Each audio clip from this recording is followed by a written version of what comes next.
Karnal seat से, रोहतक से अरविंद शर्मा पीछे, दीपेंद्र सिंह हुड्डा आगे चल रहे हैं, हिसार से रणजीत सिंह चौटाला आगे चल रहे हैं, कुरुक्षेत्र से नवीन जिंदल पीछे, सुशील गुप्ता आगे चल रहे हैं। और ये बिल्कुल शुरुआती रुझान है। अगर पूरी पिक्चर की बात करें तो पूरी पिक्चर जो है वो 11-12 के बीच में साफ हो जाएगी। 11 से 12 बजेंगे उस पिक्चर को साफ होने में, स्थिति को क्लियर होने में। लेकिन आप देखिए हरियाणा में बीजेपी 1, कांग्रेस +3 जो इंडिया गठबंधन है, जो अलायंस से इस वक्त चुनाव लड़ रहा है, 3 पर वो आगे चल रहा है और बीजेपी 1 पर फिलहाल आगे चलती हुई नजर आ रही है। तो ये बड़ी खबर आपको बता रहे हैं।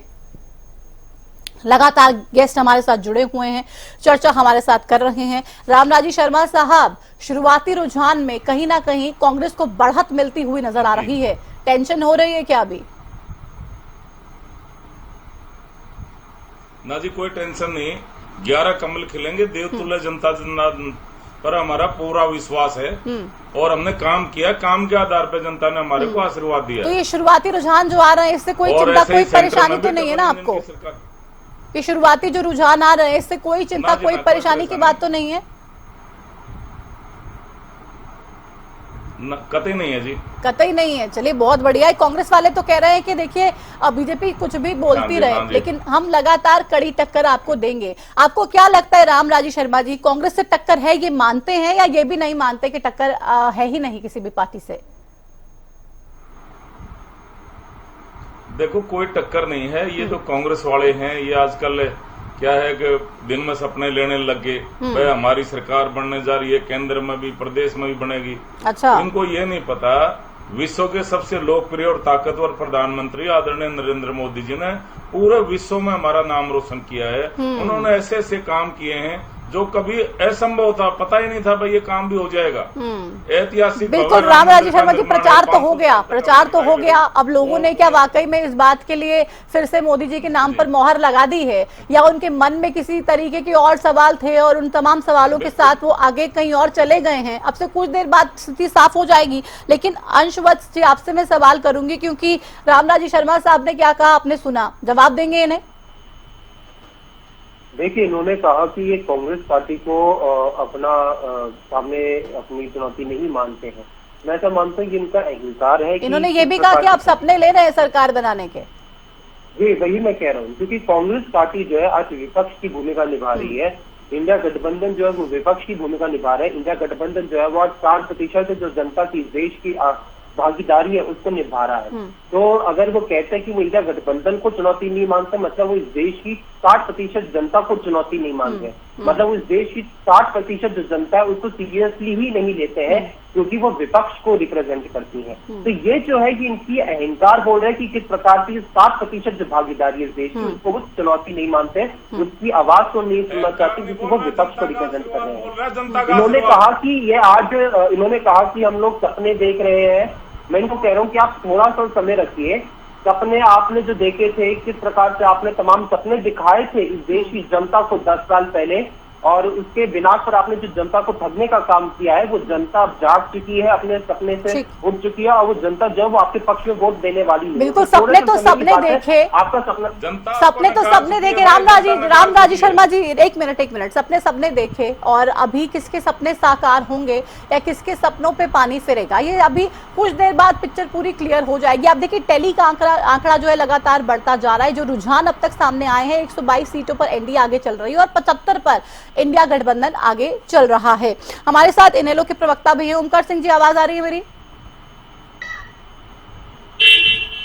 हाँ जी, आ रही है जी। ओमकार जी, क्या लगता है शुरुआती रुझानों से आपको?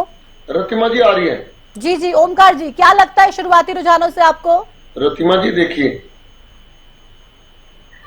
रतिमा जी बोलिए सर। जनता जनार्दन जो भी फैसला करती है वो सर्वोपरि होता है, लोकतंत्र है। बिल्कुल, वो सर्वोपरि होती है जनता। ये चुनाव मैं देख रहा हूँ पहली बार जनता ने लड़ा है। विपक्ष की भूमिका में चाहे कांग्रेस है, चाहे इनेलो है, चाहे कोई और दल है, लेकिन जनता ने खुद चुनाव लड़ा। एंटी इनकम्बेंसी बहुत ज्यादा थी इस बार। अब वो एंटी इनकम्बेंसी कितनी प्रूव हो पाई है, कितनी वोट में कन्वर्ट हो पाई है, ये रिजल्ट बताएंगे। लेकिन शुरुआती रुझान है, इसमें कोई ज्यादा हम कमेंट नहीं कर सकते, क्योंकि अभी इसमें बहुत फेरबदल होना है। नहीं, बिल्कुल वो तो होना ही है, वो तो होना ही है। बोलिए बोलिए। लेकिन एक बात जरूर कहूंगा कि जिस तरह से बीजेपी के प्रवक्ता लोकतंत्र में इतना घमंड लेके बैठे हैं, तो मेरे को लगता है जनता इस बार इनको सबक जरूर सिखाएगी। आपको लगता है घमंड है? मूड बनाया है, आपको लगता है आपने देखा, घमंड है? आप कह रहे कि मैं भी धरातल पर गई, बिल्कुल घमंड है। जिस तरह से विपक्ष के बिल्कुल कहते हैं कहीं से कहीं उसमें नहीं है, लड़ाई में ही नहीं है, कहीं नजर ही नहीं आ रहे, तो ये तो बड़ी अजीब सी बात है। हाँ, लोकतंत्र है, जनता जो फैसला करती है वो सर्वोपरि होता है, लेकिन ये कहना कि कोई विपक्ष में ताकत है ही नहीं है, बड़ी अजीब सी बात है। और आपने भी देखा, आपने बोला कि मैं भी धरातल पर गई, मैंने भी देखा, मुकाबला तो कड़ा है, इसमें कोई दो राय नहीं है। विपक्ष का और पक्ष का मुकाबला है, मोदी और नॉन मोदी का मुकाबला है। तो नॉन मोदी में भी ओमकार जी, अगर लोग कांग्रेस को चुन रहे हैं, आप लोगों को नहीं, तो क्यों? इसका कारण क्या मानेंगे आप? देखिए रितिमा जी, इसमें कोई बड़ी बात नहीं है, जनता जो चुनेगी उसी को तो मानेंगे। अगर तो जनता हमारे को चुनेगी तो आपको बिल्कुल बोलने का मौका नहीं देगी। नहीं बिल्कुल, मैं तो जनता देखिए, नहीं चुनेगी मैं तो तो तब भी मानेंगे बोलूंगी जब आपको चुनेगी जनता, तो मुझे तो, मैं तो तब भी उसमें भी बोलूंगी। मेरा तो काम बोलना है सर, और मुझे वो बोलना पड़ेगा। अब लोग जिस तरीके से अपनी बातें मेरे साथ साझा करेंगे, हम अपनी वो तमाम जो चर्चाएं हैं लोगों तक साझा करेंगे, तो वो इन्फॉर्मेशन देने का हमारा काम है और वो हम करेंगे। लेकिन साफ तौर पर मैं ये आपसे पूछ रही हूँ कि अगर कांग्रेस पार्टी को चुनकर आपको नहीं चुना जा रहा है, तो उसके लिए क्या कोई आत्ममंथन करने की आवश्यकता है पार्टी को? आप देखिए किस तरीके से विधानसभा में भी मात्र एक ही विधायक आप लोगों के पास था। अभी आपको क्या लगता है ग्राउंड पर आगे जो परिस्थितियां रहने वाली हैं, वो आपके लिए, आपकी पार्टी के लिए क्या वाकई में उतनी इंपॉर्टेंट, उतनी फलदायक रहने वाली है? चलो, एक बड़ी जानकारी भी हमारे साथ इस वक्त आ रही है, वो बड़ी जानकारी भी साझा कर दें। करनाल सीट से ये बड़ी अपडेट फिलहाल हमारे पास आ रही है, वो भी अपने दर्शकों को हम बता दें। मनोहर लाल खट्टर साहब, पूर्व सीएम हरियाणा, आगे हो गए हैं। करनाल सीट से ये बड़ी जानकारी इस वक्त आपको बता दें। करनाल सीट से करनाल लोकसभा उम्मीदवार भारतीय जनता पार्टी के मनोहर लाल खट्टर आगे, गुड़गांव से राव इंद्रजीत सिंह आगे चल रहे हैं। तो ये बड़ी जानकारी, हालांकि आप देखिए किस तरीके से पल पल तस्वीरें बदलती हुई नजर आ रही है। शुरुआती रुझान कितने ज्यादा टेंशन दे रहे हैं, कभी किसी पार्टी का कैंडिडेट आगे तो कभी किसी का आगे, ये आगे पीछे की जो दौड़ है ये फिलहाल चल रही है। लेकिन वो जो एंड लाइन होगी, उस एंड लाइन में कौन सबसे पहले आगे निकल जाता है, ये एक बड़ा सवाल है, जिसका सवाल का जवाब कुछ देर बाद साफ होगा। करनाल से फिलहाल मनोहर लाल खट्टर, पूर्व सीएम हरियाणा, आगे चल रहे हैं भारतीय जनता पार्टी के उम्मीदवार लोकसभा को लेकर। तो हरियाणा में ये बड़ी तस्वीर आप देख रहे हैं, इस रुझान सामने आ रखे हैं। रुझानों में एनडीए 200 पार हो गई है। 8 बजे जो काउंटिंग है वो शुरू हुई, 8:36 फिलहाल हुए हैं और एनडीए फिलहाल 200 पार। रुझानों में एनडीए 200 पार, 400 पार का नारा दिया। 8:30 बजे के तकरीबन आप देखिए 200 पार हो गया है। इंडिया गठबंधन 100 पार हो चुका है।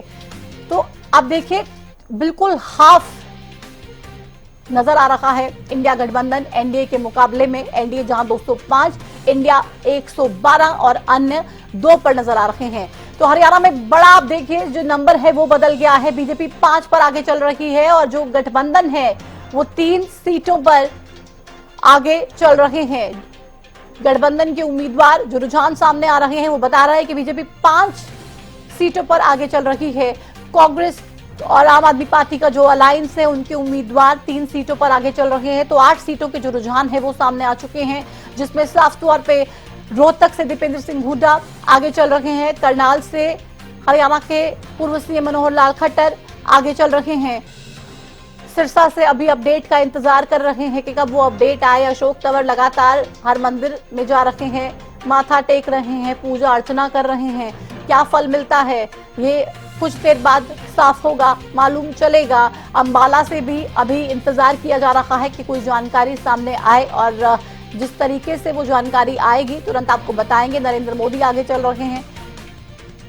तो इंडिया गठबंधन 100 के पार हो चुका है, एनडीए 200 पार रुझानों में होता हुआ नजर आ रहा है।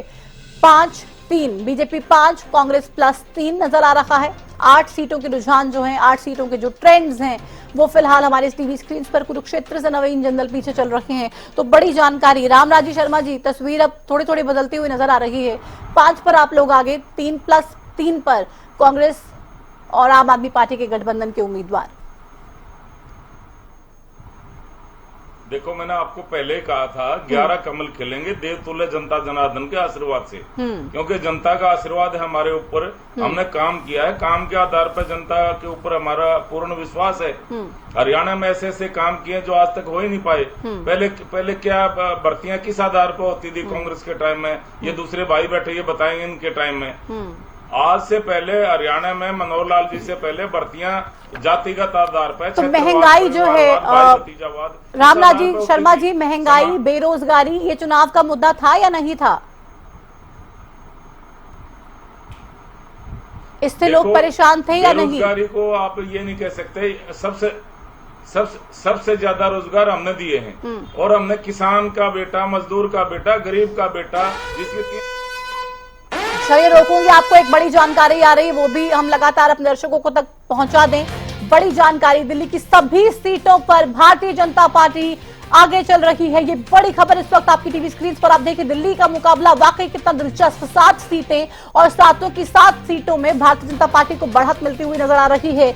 आप देखिए आम आदमी पार्टी इस वक्त क्या सोच रही होगी, क्योंकि सबसे बड़ा एक जो कार्ड खेला गया उनकी तरफ से, अरविंद केजरीवाल को जिस तरीके से जेल में डाला गया, ईडी ने शराब घोटाले को लेकर तमाम जो आरोप लगाए, गिरफ्तारी हुई, जेल गए, बाहर आए, किस तरीके से आरोप प्रत्यारोप का दौर चला। लेकिन इस बीच अगर दिल्ली से भी 7 सीटों पर बीजेपी को बढ़त मिल रही है, तो आप सोचिए कितनी जो स्थिति है वो परेशानी भरी यहां पर रहने वाली है। जरूर आम आदमी पार्टी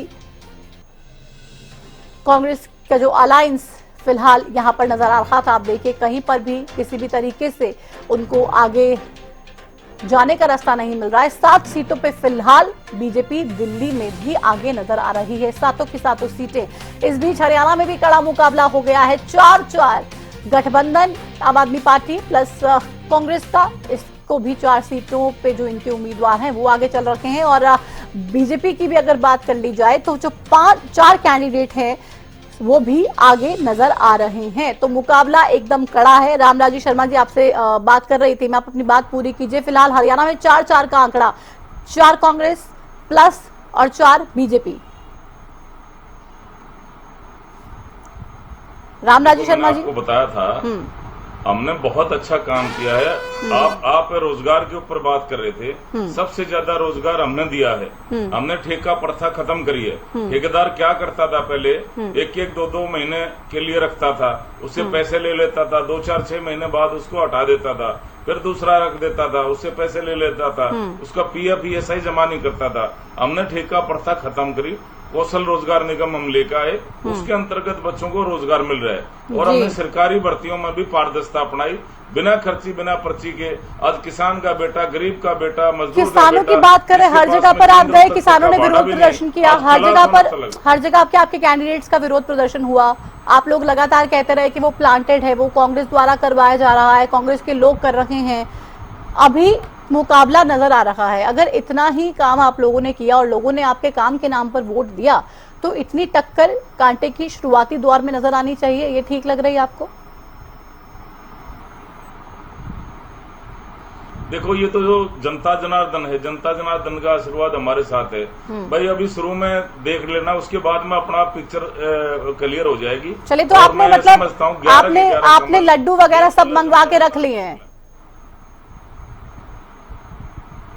सब तैयारी हो रखी है। अच्छा। और बहुत अच्छा जनता हमारे को आशीर्वाद। तो अभी बांटने भी शुरू कर दीजिए, अभी बांटने भी शुरू कर दीजिए जब आप इतने निश्चित हैं अपनी जीत को लेकर।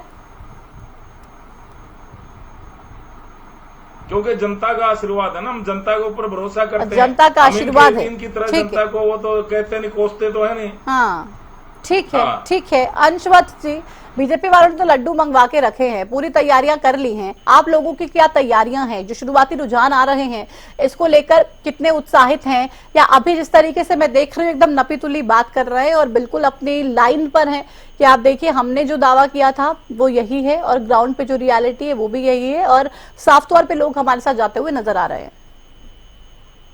देखिए, मैं एक चीज कहूंगा, भाजपा के जो साथी हैं, अगर उन्होंने मिठाई अगर मंगवा ली है तो वो थोड़ा बचा के रखे, क्योंकि जब फाइनल रिजल्ट आएगा तो उसमें कांग्रेस की बढ़त होगी, इंडिया गठबंधन की बढ़त होगी, तो वो जो मिठाई उन्होंने मंगवा के रखी है तो वो वेस्ट नहीं जाने देंगे। तो आप जनता के लिए, जनता की जीत होगी, जनता की सरकार आएगी, तो आप जनता के नाम उस मिठाई को सौंप दीजिएगा हमारी जीत के लिए, तो आपकी मिठाई को हम बर्बाद नहीं होने देंगे, तो आप चिंता मत करिए। अच्छा, आप मिठाई शुरुआती रुझान है, देखो शुरुआती रुझान में आप देख रहे हैं कि 4 भाजपा के, 4 कांग्रेस के, इंडिया गठबंधन के हैं।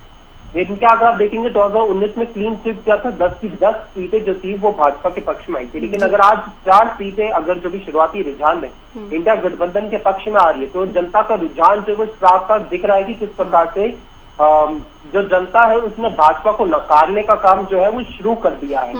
और इसका जो नतीजा है वो आगे जैसे जैसे रुझान जो बढ़ता जाएगा उसमें वो साफ साफ दिखता रहेगा कि किस प्रकार से जनता ने भाजपा को नकारने की जो प्रक्रिया वो शुरू कर दी है। चलिए देखते हैं कि भाजपा को नकारते हैं, आप लोगों के साथ जाते हैं। बड़ा सवाल 230 पर फिलहाल एनडीए और 138 पर इंडिया गठबंधन के जो उम्मीदवार हैं वो रुझानों में आगे चल रहा है। ये अपडेट लगातार हम अपने दर्शकों को बता दें। 4 पर कांग्रेस, 4 पर बीजेपी, कड़ा मुकाबला इन दोनों के बीच में नजर आ रहा है। और कहीं ना कहीं इस बार जो रिजल्ट हैं वो ये बता सकते हैं कि वोटर्स जो हैं वो सब कुछ बताते नहीं है। जादौन साहब, वोटर्स जो हैं वो वैसे भी आप उनसे बात कीजिए, कुछ तो साइलेंट होते हैं जो कुछ कहते ही नहीं है। और ये कहा जाता है कि साइलेंट वोटर बीजेपी के पक्ष में ज्यादा है क्योंकि उनका वोटर जो है वो वोकल नहीं है।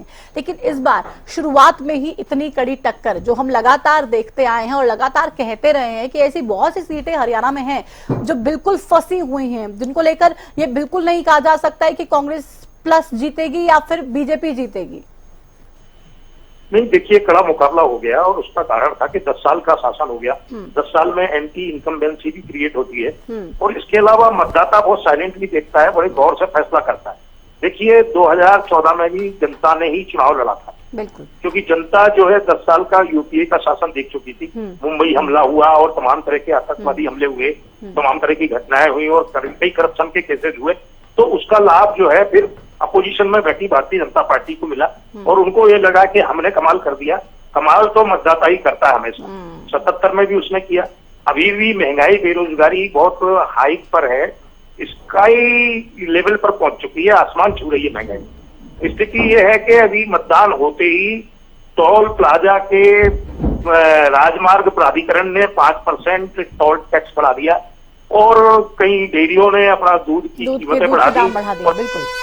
एक बार देखो जादौन साहब, एक बड़ी खबर आ रही है, उसकी वो भी अपने दर्शकों तक पहुंचा दें, हम उसकी जानकारी भी दे दें। उत्तर पूर्वी दिल्ली से कन्हैया कुमार आगे चल रहे हैं, टक्कर सीधे सीधे इनके बीजेपी के कैंडिडेट मनोज तिवारी से।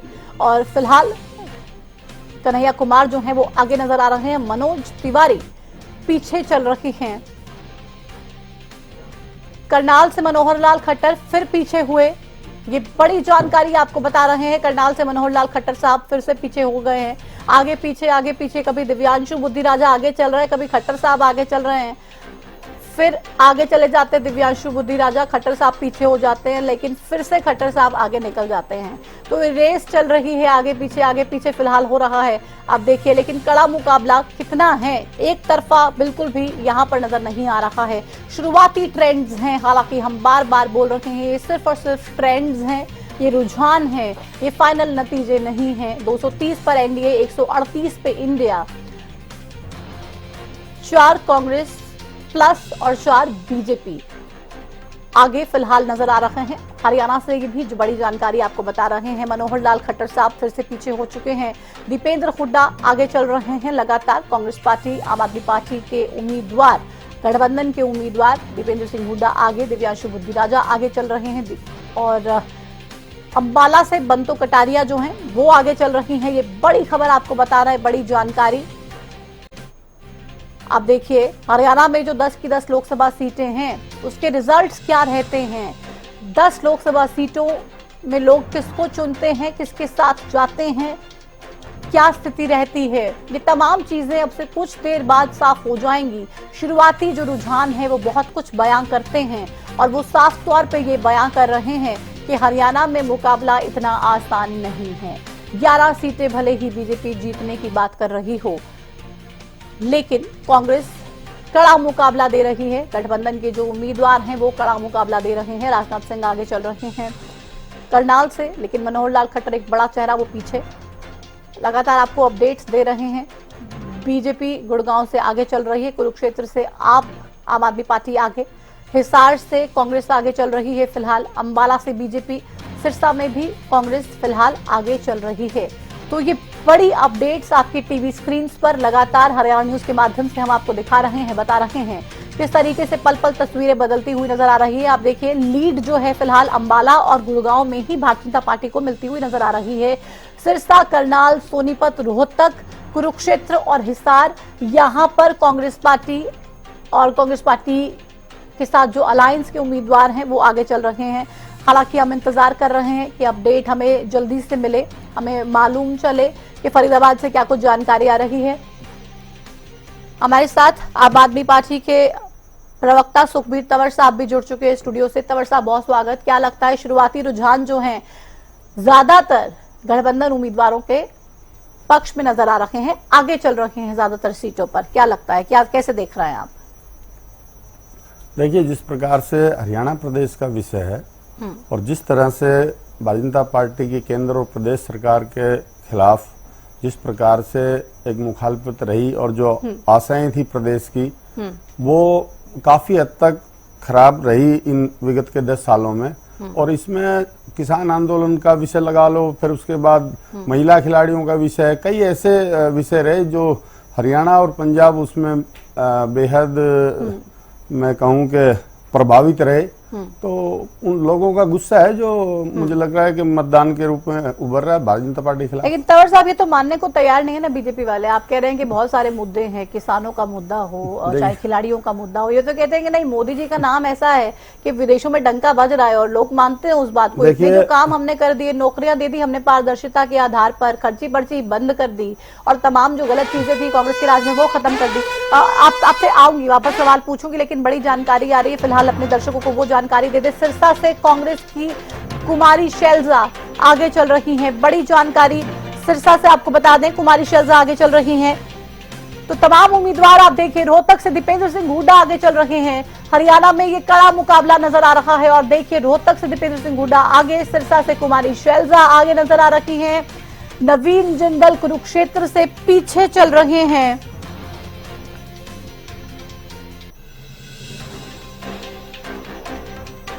अंबाला से बीजेपी की बंतो कटारिया आगे चल रही हैं। पूर्व सांसद, पूर्व केंद्रीय राज्य मंत्री रतनलाल कटारिया की पत्नी को टिकट दिया भारतीय जनता पार्टी ने। फिलहाल शुरुआती रुझानों में वो आगे नजर आ रही हैं। गुरुग्राम से राव इंद्रजीत सिंह आगे चल रहे हैं। राज बब्बर से टक्कर, और उस टक्कर में राज बब्बर आखिरकार कहां पर स्टैंड ले पाएंगे, कहां पर खड़े हो पाएंगे और लोग क्या वाकई उनको चुनते हैं या फिर राव इंद्रजीत सिंह के नाम पर एक बार फिर मोहर लगाई जाती है। तो ये बड़ी अपडेट लगातार आपको बता रहे हैं। सोनीपत से कांग्रेस के सतपाल ब्रह्मचारी आगे चल रहे हैं। तो ये बड़ी जानकारियां आपको लगातार दे रहे हैं हम। करनाल से मनोहर लाल खट्टर पीछे चल रहे हैं।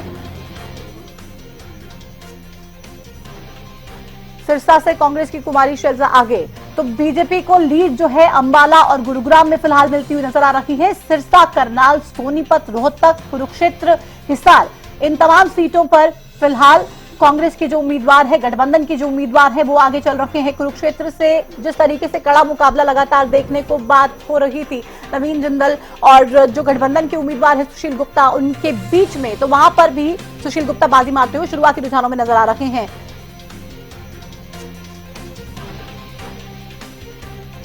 तो ये बड़ी जानकारी आपको लगातार हम दे रहे हैं। सुखबीर तंवर जी, आप अपनी बात पूरी कीजिए।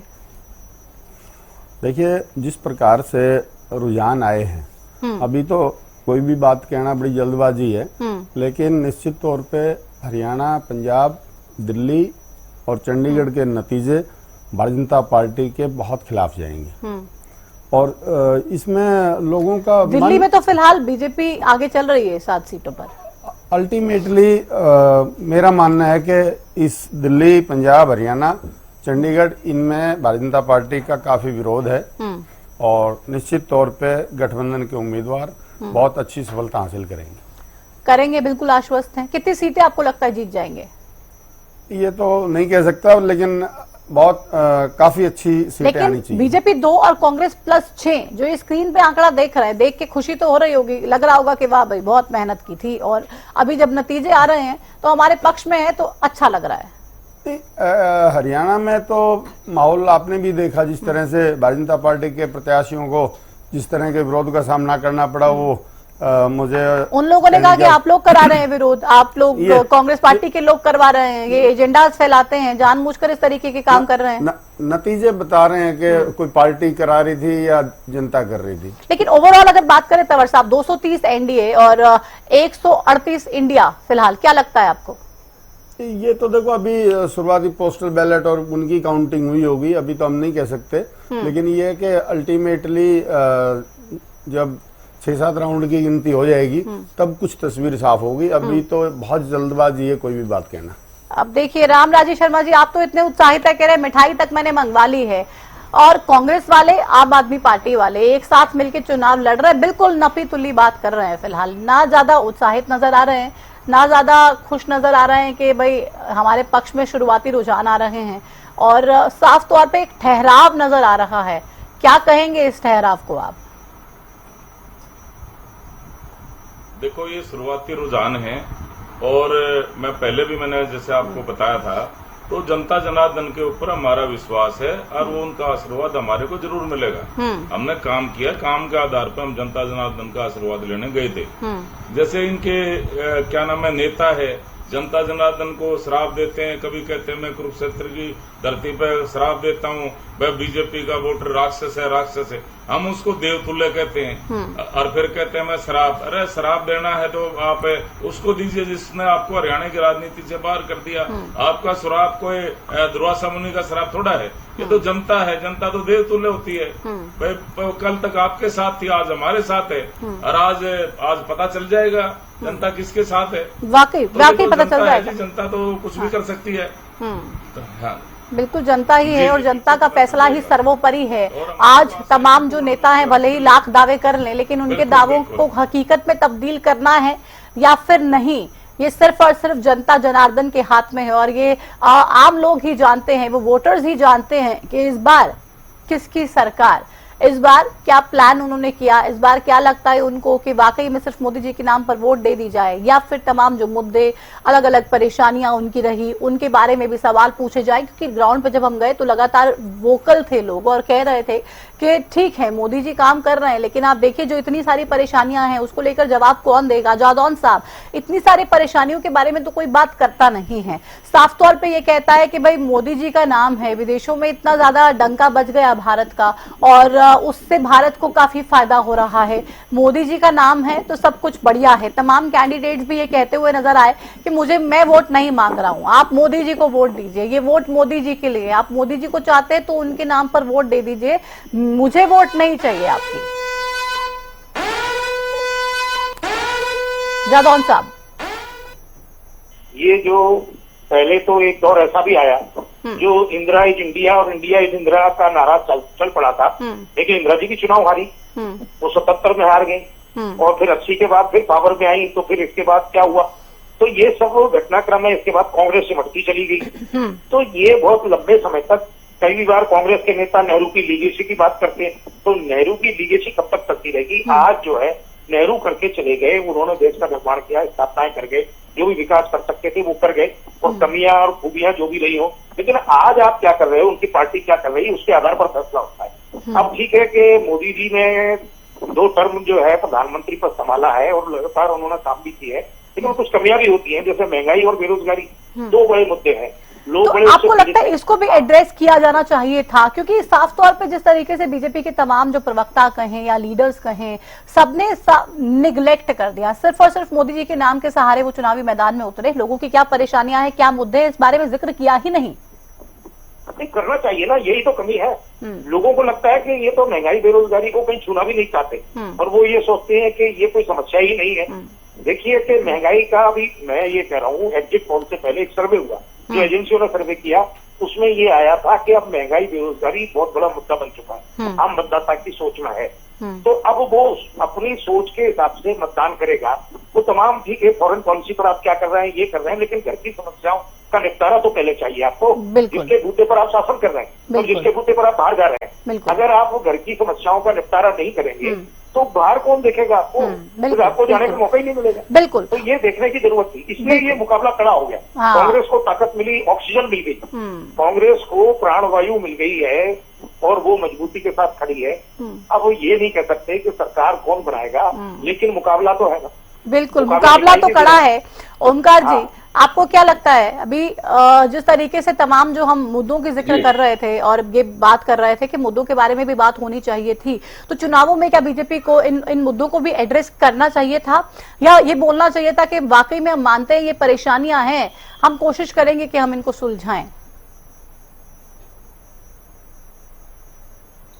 प्रतिमा जी, चुनाव मुद्दों पर ही लड़ा जाना चाहिए। सिर्फ ये कहना कि मोदी के नाम पर लड़ा वोट जाता चाहिए तो नहीं ना, और अपने काम के नाम पे वोट मांगनी चाहिए। जाना तो चाहिए, मांगना भी चाहिए, लेकिन ओमकार जी होता नहीं ना ऐसा। बीजेपी के प्रवक्ता साथी बिल्कुल ठीक कह रहे हैं आप प्रतिमा जी, होता नहीं ऐसे। अब जैसे मैं बीजेपी के प्रवक्ता साथी की एक ही बात बार बार रिपीट कर रहे हैं, हमें जनता जनार्दन पर विश्वास है, हमें जनता जनार्दन पर विश्वास है।